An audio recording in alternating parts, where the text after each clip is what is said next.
Hi, welcome to Strategic Analysis class. I am Dr. Jacob Kinyanjui. I have a PhD and a master's degree in project management. I have consulted in project management and strategic management for over 16 years in several countries in Europe, in the Middle East, in Southeast Asia, in Africa, and right here in North America. I have facilitated so many strategic plans. I'm excited to take you through this lesson.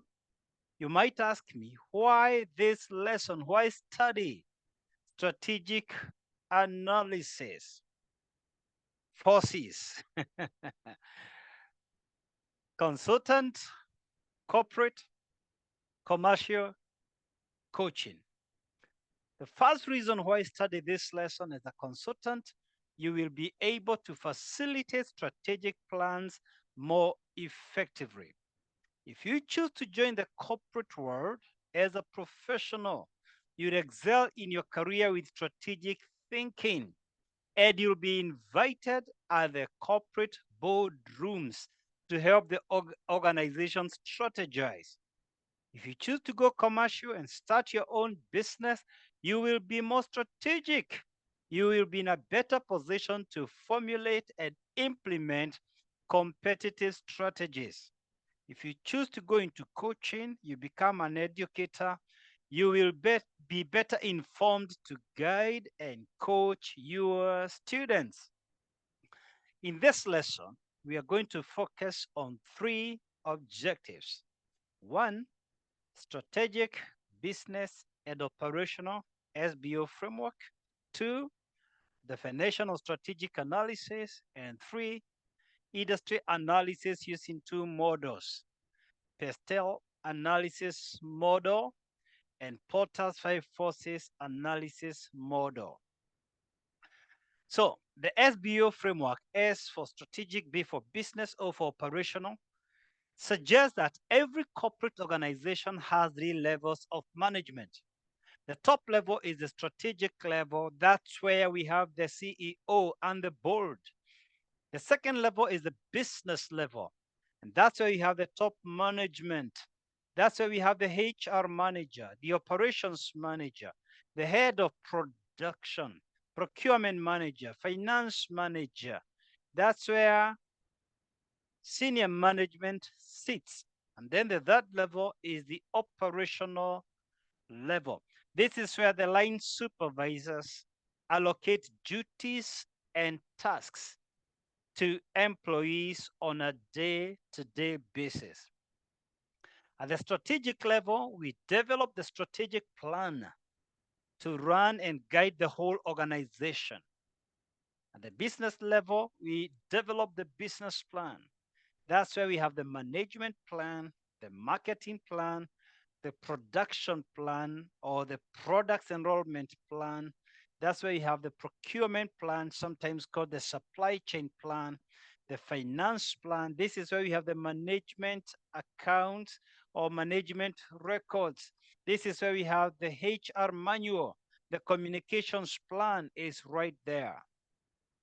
At that level, we have the project plans. Every single project has a plan. It's implemented at this level. This is the technical, the knowledge level. This is where the rubber meets the road. This is where the actual work gets done. Now, at the strategic level, what we need the most are conceptual skills. At the business level, what we need the most are people skills. At the operational level, what we need the most are technical skills. So the strategic level focuses on the overall scope of an organization, including corporate governance, market positioning, and the long term direction of the organization. The business level concerns with how a specific business unit competes within an industry, focusing on competitive advantage, differentiation, and cost leadership. This is where management analyzes the other players in the industry and its competitive edge. This is where we deal with cost cutting. This is where we source for the most affordable supplier. We want the cost of raw materials and operational costs to come down. And then at the operational level, this deals with the execution of strategies at the functional level, involving day-to-day operations, processes, and resource management. Projects are managed right here. Many projects make a program, many programs make a portfolio. So the operational level, project management. Business level, programs management. Strategic level, portfolio management. The strategic level is the corporate level, the enterprise level, the holistic picture, direction the organization goes. Now, to better understand the difference between strategic and operational issues, we will engage in small group discussions in class. We will do an activity that will help you be able to distinguish between what is strategic and operational. In my many years of helping midwife the development of strategic plans, the greatest mistake I've seen people making is mixing up operational issues with strategic issues. They end up with a document. You can't tell whether it's a strategic plan or a business plan or a project plan. It's all mixed up and therefore not implementable. So we need to draw a line between what is strategic and what is operational. And only what is strategic should get into the strategic plan. So this is a lot of critical thinking, strategic thinking, and I'll help you process this in class through small groups. I will monitor, I will guide in the formative and summative development of strategies. Now, what is strategy? That's a good question. Strategy is the bird's eye view, the ability to see your business and the entire industry holistically. Strategy is the big picture, being able to see your business in view of the entire industry and the entire economy, the environment in which your business is positioned. Strategy is the roadmap to move you from point A to point B. Just a hypothetical case. If we were to move from, say, Orlando, Florida to Miami, Florida, there are certain critical decisions we need to make. That's what we call a high level approach. At the bare minimum, there are three things we need to decide. Number one, the means of going there. Are we going to fly? Are we going to drive? Are we going to go by bus or by train? Depending on the resources at our disposal. How much time do we have? How much money do we have? If we choose to drive, then we have to decide the road to use if we are going to operate as a team. And there are many options. For example, we can use I-95, 260 miles long, 4.5 hours, but enjoy the beautiful sceneries of the Florida's East Coast. Another option is Florida's Turnpike. It's 230 miles. That's the shortest route. It's just 4 hours drive. It's a direct route, but there is the toll. You have to go paying for the tolls. And then we have I-75. It's 300 miles, perhaps the longest plausible route, 5 hours, but we enjoy the scenic Florida's Gulf Coast route. Now, the choice depends on what is available in our hands, both time and money. Another thing we may need to decide, is there going to be any stopover? Can we stop midway for a cup of coffee?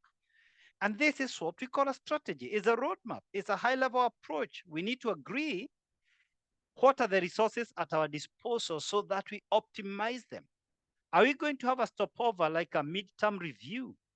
If the business environment is very volatile, we might need to do annual reviews. Those are the stopovers.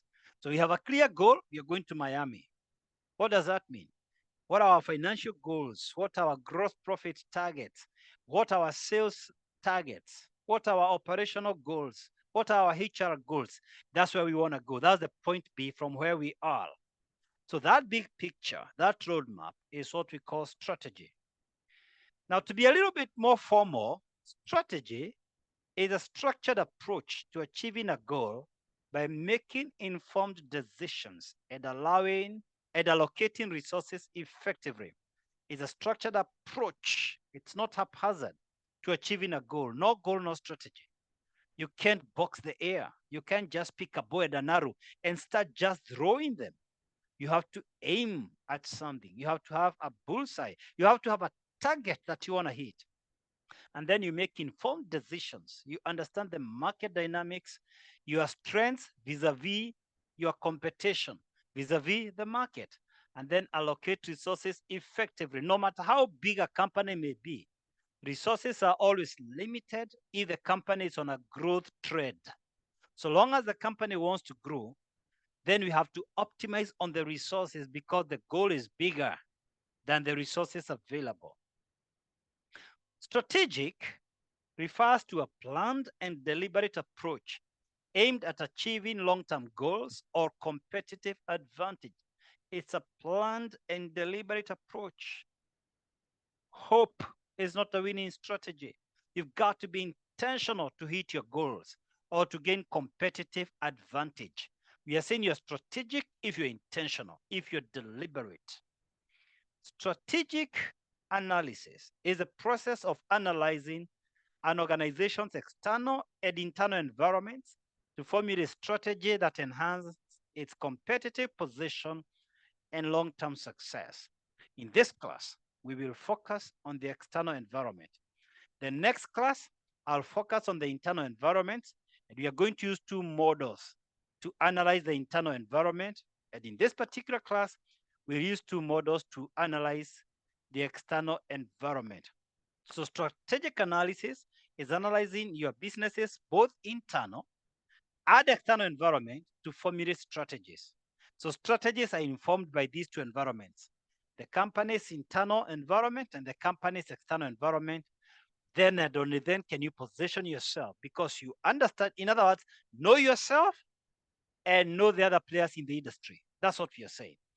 If you have to have sound strategies.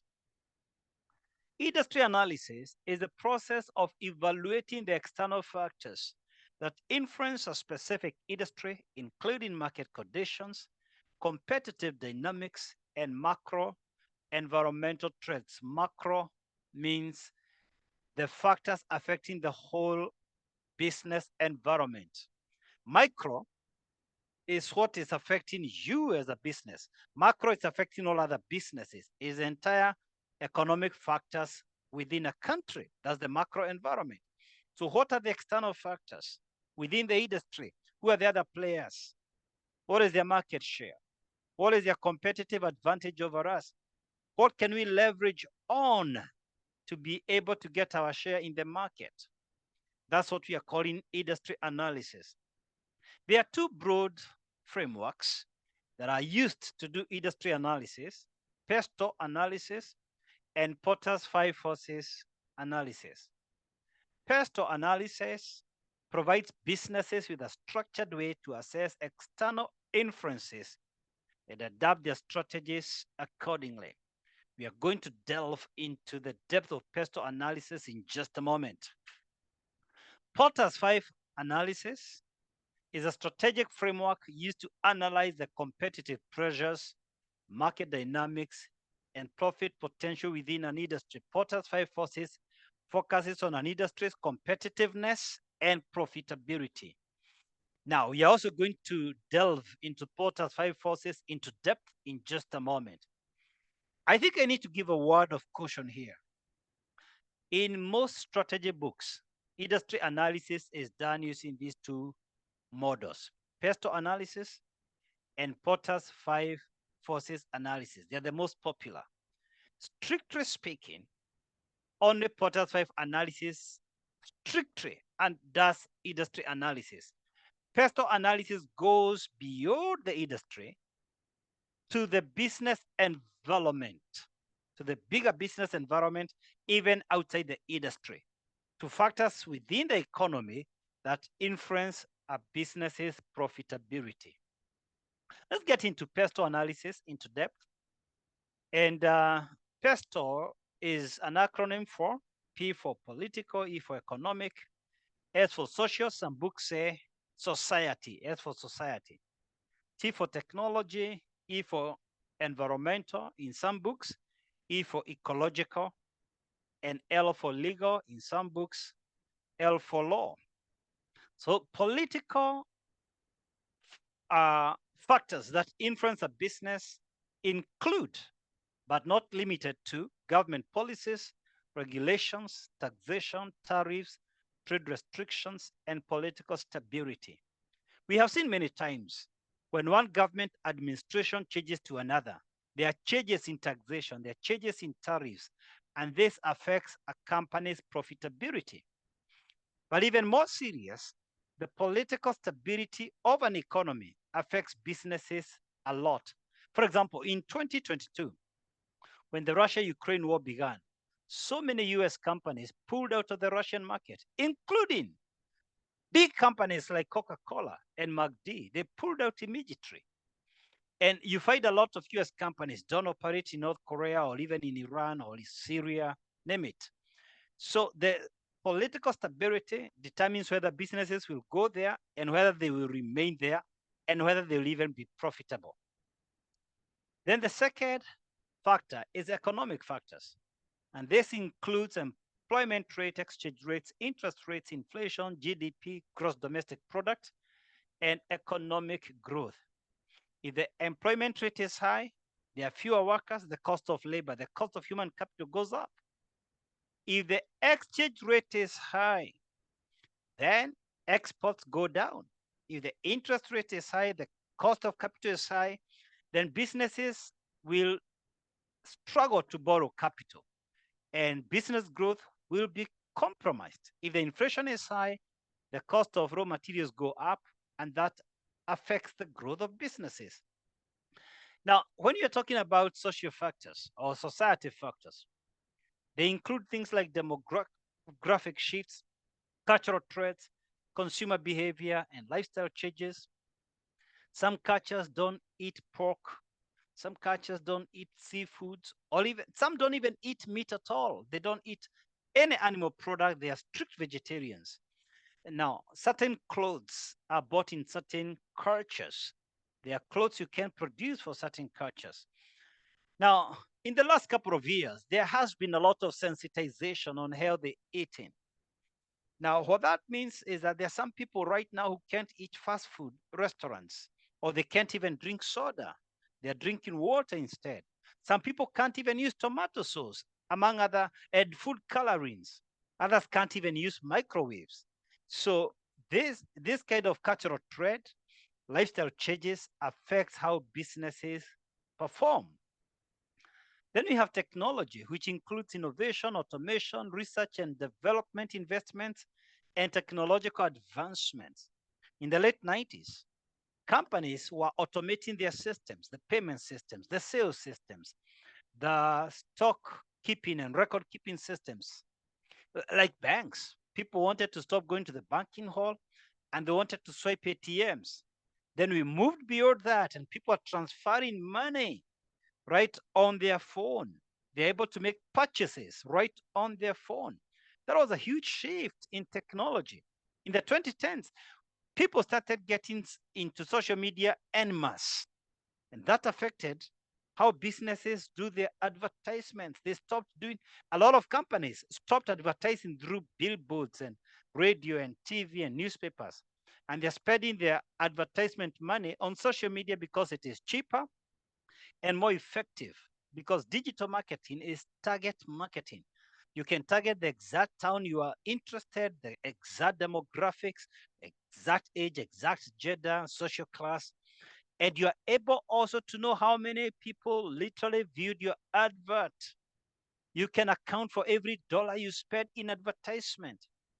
And now, the last 3 years, there's another hype, artificial intelligence. And businesses are trying to align so that they can reduce on operational costs and be more effective in their operations. So technology affects business. Then we have environmental concerns, sustainability concerns, climate change regulations, ecological factors. For example, right now in Europe, a couple of countries have decided by 2030, no new vehicle will be imported or manufactured in the Netherlands, in Denmark, among other countries, that is not electric. They are not going to allow the manufacture of gasoline or diesel vehicles from 2030. No new car will be produced or imported in the Netherlands, Denmark, among other countries from 2030. And this is driven by the concern for clean air, reduction of pollution. So environmental concerns immediately affects businesses because right now, motor vehicle companies must align. Now, guys who are in oil and gas have to think about the long-term implications of this policy as the need for oil and gas will start going down. And then we have legal factors, which include employment laws, consumer protection regulations, intellectual property rights, and industry-specific regulations. If you don't understand employment laws, an employee can sue you, you pay hefty charges, or even consumer protection regulations. There are so many lobbyists who are always lobbying for consumer protection. If they sue you and you're on the wrong side of that law, it can sink your business into massive losses. Again, you have to be aware of intellectual property rights, copyrights. We are talking of patents and trademarks and trade secrets, and even industrial designs are property rights. If you copy somebody's industrial design, they sue you. You might end up paying so much until your business is closed down. Your product might be recalled from the market. So you must be aware of these laws, even industry-specific regulations, or even if your business model is a franchise, you've got to know the requirements of your parent company. So this is the external environment that impacts on a business.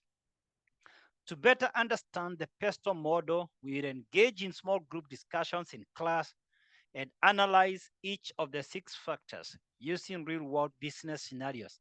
I tell you, this is going to be so exciting. I just can't wait. Trust me, you will appreciate PESTEL in a new way. And then Porter's 5 forces model. This is a model that was proposed by Professor Michael Porter, one of the most prolific writers and thought leaders matter strategy. He has consulted some of the 500 Fortune companies, and he's perhaps one of the most respected professors of strategy of all time. And he proposed 5 forces that affect a company, an industry, basically, an industry. There is a threat of new entry. And this simply means how easy or hard is it for a new business to get into an industry? Then bargaining power of buyers. Do buyers have options? If buyers have options, then they have power. If they don't have much options, then the trader, the supplier dictates the price and the terms of engagement. The third force is bargaining power of suppliers. If the suppliers are many, then they lose power. But if they are few, then you know what? They call the shots.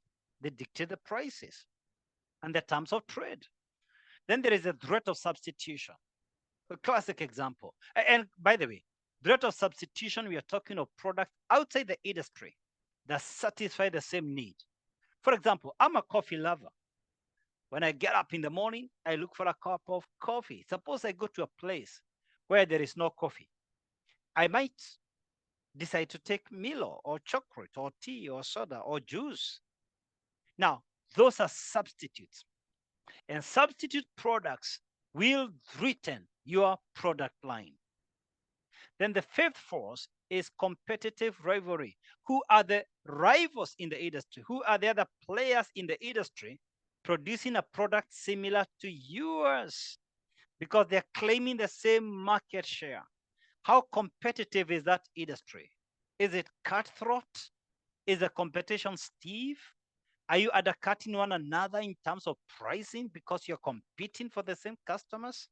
And remember, all these other 4 forces affect competitive rivalry. The threat of new entry, bargaining power of buyers, bargaining power of suppliers, and threat of substitution impact on the competitive rivalry.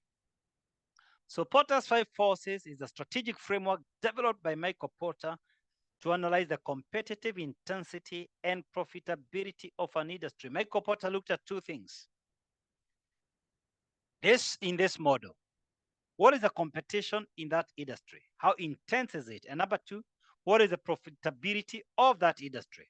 In other words, Porter is trying to help people in two things. One, if you want to get into an industry, you want to start a business, you need to understand whether that industry is profitable or not.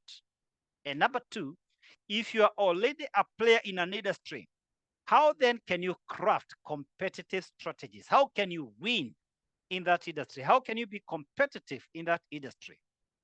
So this framework helps businesses understand industry dynamics, anticipate challenges, and craft competitive strategies.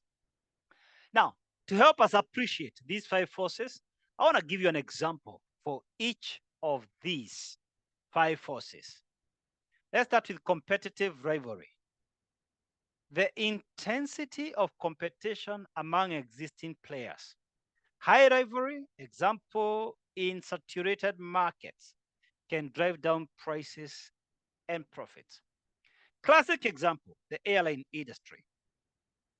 The airline industry is highly competitive with major players like American Airlines, Delta, and United Airlines continuously battling for market share. High fixed costs force airlines to engage in price wars to attract customers. We are saying this. Look, if you look at the airline industry, most of the operational costs, the airlines don't have a choice. For example, when they're buying aircrafts, we have two major suppliers, Boeing and Airbus. So the airlines don't have much of a choice. These suppliers dictate the price. Sometimes airlines have to book 10 years in advance to get an aircraft from these companies. So these suppliers call the shots.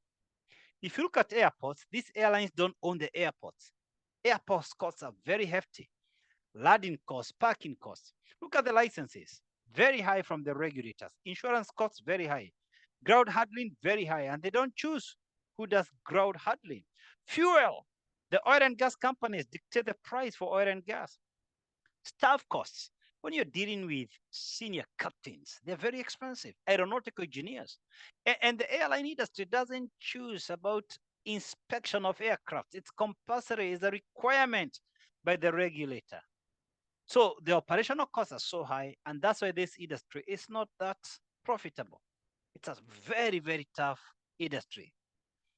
Loyalty programs and brand reputation are key strategies used to retain customers in the airline industry.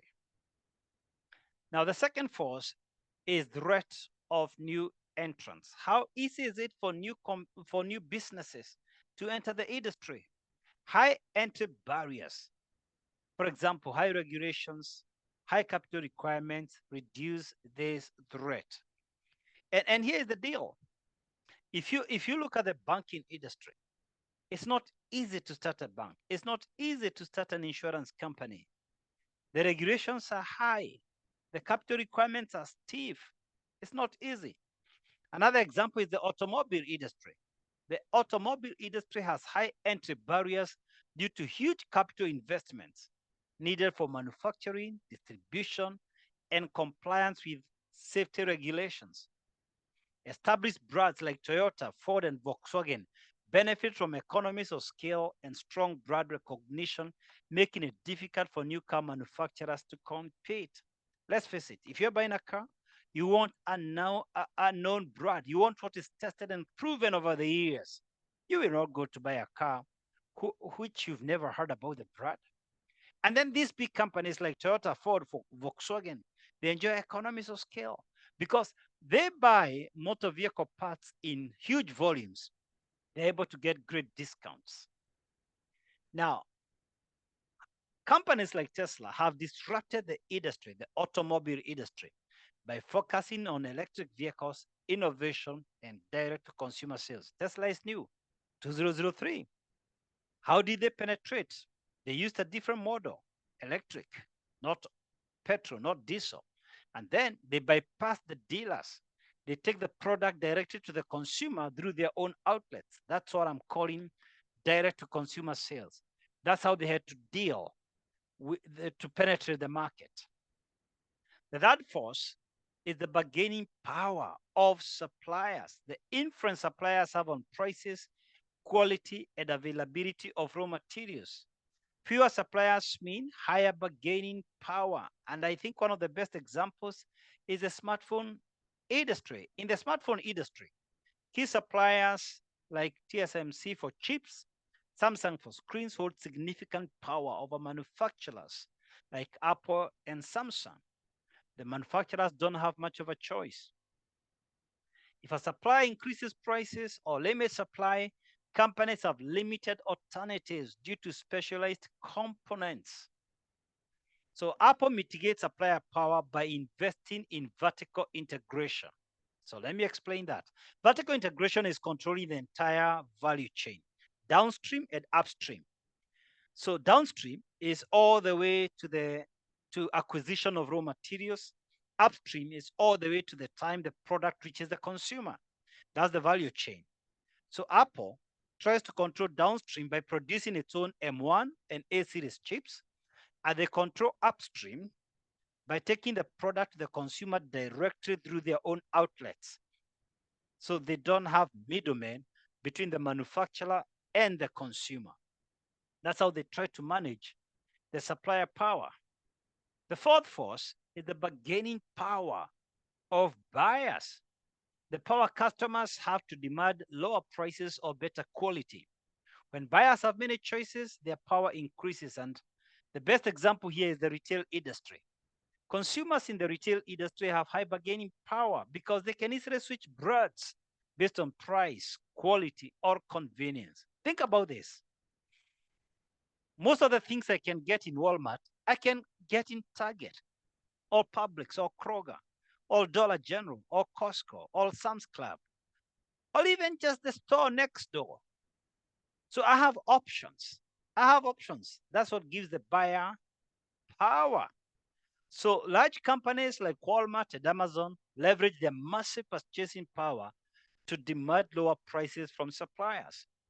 Brands differentiate by offering loyalty programs, superior customer service, and exclusive products to retain customers. Like Walmart, the thing is this, they have a huge variety. I mean, if you need it, you can get it in Walmart. So that becomes a leverage point. Again, they're able to push for lower prices from their suppliers. And then they're able to extend the lower prices to their buyers. So that's the way they have to be competitive. The fifth force is the threat of substitutes, the risk of alternative products or services replacing existing offerings. The more substitutes available, the greater the threat. And one of the best examples is the streaming industry. The streaming industry, Netflix, Disney Plus, Hulu, they face threats from substitutes like free online content, YouTube, TikTok, traditional cable TV. If streaming prices rise or content quality declines, consumers can easily switch to alternatives. Let's face it. If I can get on YouTube or TikTok the same content that is at Netflix or Disney Plus or Hulu, why should I pay for these streamlining companies? If I can get the same content, the same quality, free on YouTube. That's the thing that the streaming industry has to contend. And not just the streaming industry, even the media industry, because by the time mainstream media is advertising, we have already gotten the news from the social media.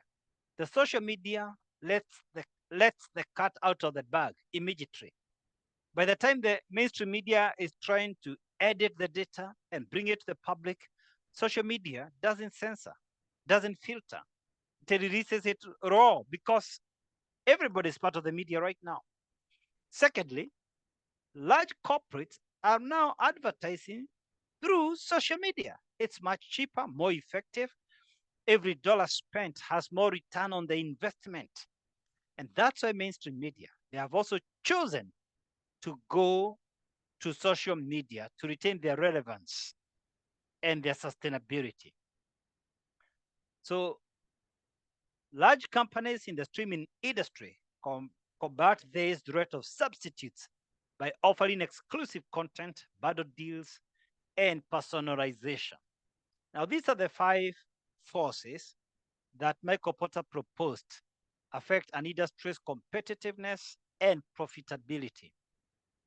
To better understand the five forces model, we will engage in small group discussions in class and analyze each of the five forces using real companies. This is going to be exciting, mind-blowing, I tell you.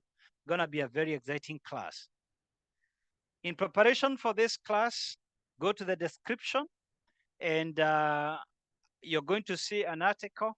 I want you to read that article, do the quiz that I have given, watch this video at least twice to prepare for our class. All these things are available in the video description. Again, your references on the screen. I have 4 recommendations: Strategic Management Theory, an integrated approach, 13th edition by Hill, Jones, and Schilling. Number 2, Exploring Corporate Strategy, Text and Cases, 11th edition by Johnson, Shaw's, and Whittington. Number 3, Contemporary Strategy Analysis, Text and Cases, 11th edition by Grant. And 4th, The 5 Competitive Forces That Shape Strategy by Professor Michael Porter himself. Now, if you need any clarification, you have any question, you can always email me at drknjacob@gmail.com, or you can call, text, WhatsApp 678-818-5372. Thank you so much and see you in class.